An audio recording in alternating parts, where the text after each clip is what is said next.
একটা সুন্দর সকাল, একটা নতুন দিনের শুরু। আজ অন্যান্য কাজকর্ম সেরে ভাবলাম একটু গাছের পরিচর্যা করি। যদিও আমি তেমন কিছু জানি না, এখানে এক দিদি আছে, বলে দিয়েছে কোন গাছে কিভাবে কি করতে হয়, সেরকমই একটু চেষ্টা করি। আর এই যে আমার ওয়ালে গার্ডেন রিলেটেড যে কাস্টমাইজ পেন্টিংগুলো আছে, এগুলো আমার এক খুব গুণী বন্ধু এঁকে দিয়েছে। ওর হাতের কাজ না ভীষণ সুন্দর। ওর পেজটা আমি কমেন্ট সেকশানে দিয়ে দেবো, তোমরা একবার ঘুরে দেখতে পারো, খুব ভালো লাগবে। আমার এই বইয়ের তাকের ওপরটা অনেক দিন ধরেই ভাবছিলাম সাজাবো। আজকে তাই মালয়েশিয়ান তেনমেকু পটারি দিয়ে এই বইয়ের তাকটার ওপরটা সাজালাম। আমার ভীষণ পছন্দের, তাই বেশ কিছু আমার সংগ্রহে আছে। এই জায়গাটা আমি আমার মনের মতো জিনিস দিয়ে সাজিয়েছি।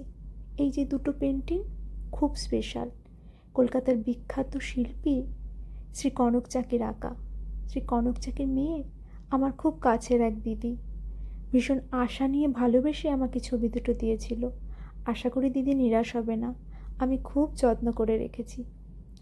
আর এই যে সুন্দর সুন্দর কোস্টারগুলো, এগুলো একটা ফেসবুক পেজ থেকে নেওয়া। তোমাদের ভালো লাগলে বলো, আমি ট্যাগ করে দেবো। আসলে অবসরের জায়গাটা না নিজের পছন্দের ছোট ছোট জিনিস দিয়ে সাজাতে খুব ভালো লাগে। আজ অনেক দিন পর মনে হলো একটু চা নিয়ে ওখানটায় বসি, একটা গল্পের বই পড়ি।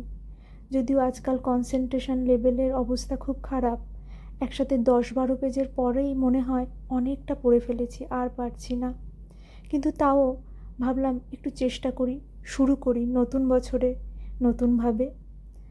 আজকে আমি পড়ছিলাম সরঞ্জিৎ চক্রবর্তীর কম্পাস। এই বইটা আমার খুব কাছের এক বন্ধু 2 বছর আগে আমাকে উপহার দিয়েছিল, এখনও পড়তে পারিনি। তোমরা যদি কেউ পড়ে থাকো তাহলে বলো তো কীরকম লেগেছে।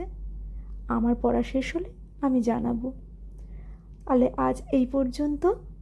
সকলে ভালো থেকো, সুস্থ থেকো, আবার দেখা হবে। টাটা।